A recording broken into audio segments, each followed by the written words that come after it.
I hope you'll go along with this rather unusual setting and the fact that I remain seated when I get introduced, and the fact that I'm going to come to you mostly through this medium here for the rest of the show. And I should tell you that I'm backed up by quite a staff of people between here and Menlo Park, where Stanford Research is located, some 30 miles south of here. And if every one of us does our job well, it'll all go very interesting, I think. The research program that I'm going to describe to you is quickly characterizable by saying, if in your office you as an intellectual worker were supplied with a computer display backed up by a computer that was alive for you all day and was instantly responsive, instantly responsive to every action you had, how much value could you derive from that? Well, this basically characterizes what we've been pursuing for many years in what we call the Augmented Human Intellect Research Center at Stanford Research Institute. So in my office, I have a console like this, and there are 12 others that are computer supplies, and we try nowadays to do our daily work on here. So this characterizes the way I could sit here and look at a completely blank piece of paper. That's the way I start many projects. So with my system, that's a good start. I'll sit here and say, I'd like to load that in. So, very sorry about that.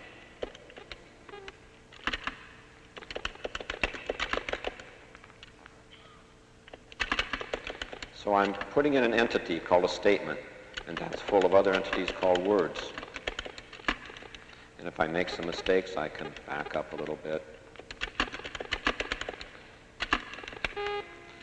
So I have a statement with some entities' words, and I can do some operations on these. I can copy a word. I can say that word like copy after itself. In fact, that pair of words I'd like to copy after itself, and I can just do this a few times and get a bit of material there. And there are other entities like text. Say after there, I'd like to copy from that entity point to that point, and it'll copy it. Great. So I could get myself some material on my blank piece of paper, and then I'd say, well, this is going to be more important than it looks, so I'd like to set up a file. So I tell the machine, all right, output to a file. And it says, well, I need a name. I'll give it a name. I'll say it's sample file. And I'll say, please output it.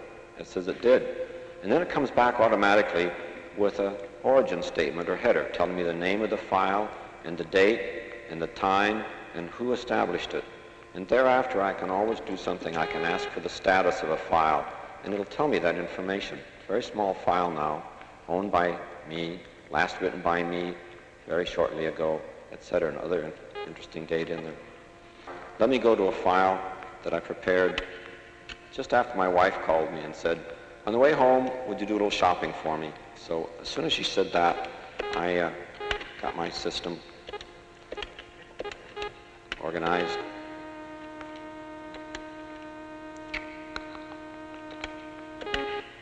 And made a shopping list. So it's got quite a few items on it, and if I want to, I can see that, yes, those are numbered statements. And I can say there are ways I can scan down it, like I can point to 10 and say put it at the top, and I scan up and point to 23, and I got quite a few. And I remember that's about as far as it got when she said, well, call me back when you're ready to go shopping and I'll tell you the rest of the things. We've used this tool to do our daily work, and our system has been built, this time-sharing system, for about 6 months now. It's been working. And in that time, we've gone from getting one console to getting about 6 working now, with 6 more due the rest of spring. This is our 4th computer in which we've had this kind of a system, so we've learned a lot about the user features we want and how to be fairly skillful. But this next step about learning how, when you're faced with having this in your office all day, as I now do, in a very exciting sense, how do you put that to work for yourself? How do you organize your files? What kind of things do you do? Here's just the outline I'm going to use. You can realize that it's a file. These are statements, and we're probably looking at the top level of them. And the first one, the introduction, you can consider we've done. And the next one, overall about program, is what I'm going to do now. Well, I'm going to do something called jump on a link. And a link is something that'll go between files. So what it's going to do, it says I'm going to go to your file name CNRO.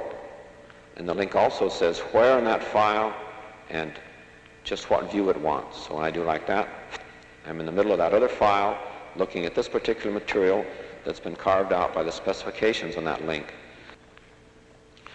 Okay, to talk about control devices, we'll use this overhead camera shot where you can see the devices that I'm using. I use 3, and they're not all standard. We have a pointing device called our mouse, a standard keyboard, and a special key set we have here. And we're going to go for a picture down in our laboratory in Menlo Park and pipe it up that'll show you from another point of view more about how that mouse works. Come in, Menlo Park. Okay, there's Don Andrews' hand in Menlo Park. And in a second we'll see the screen that he's working and the way the tracking spot moves in conjunction with movements of that mouse. I don't know why we call it a mouse. Sometimes I apologize. It started that way and we never did change it. All right, as it moves up or down or sideways, so does the tracking spot. And the principles for its operation are quite easy to see. If you'll turn it over, Don. Can you hear me, Don? Would you turn it over and we'll see, right. Its principle is that there are 2 wheels that roll on the surface. But since they're at right angles and kind of sharp edges, one will roll and the other slide in one direction. Each of these wheels controls through a potentiometer with a voltage output sampled by an 880 converter the numbers taken in by the computer at sample times as to what the horizontal vertical components are to be of where it should put the tracking spot. And as the mouse moves over a surface, then each of those wheels either slides sideways without rolling or rolls an amount that very closely duplicates the particular component of horizontal or vertical in the net motion it makes. So these are the units that develop the displays. The computer constructs it right on a small high-resolution CRT, which you're focusing in on right now.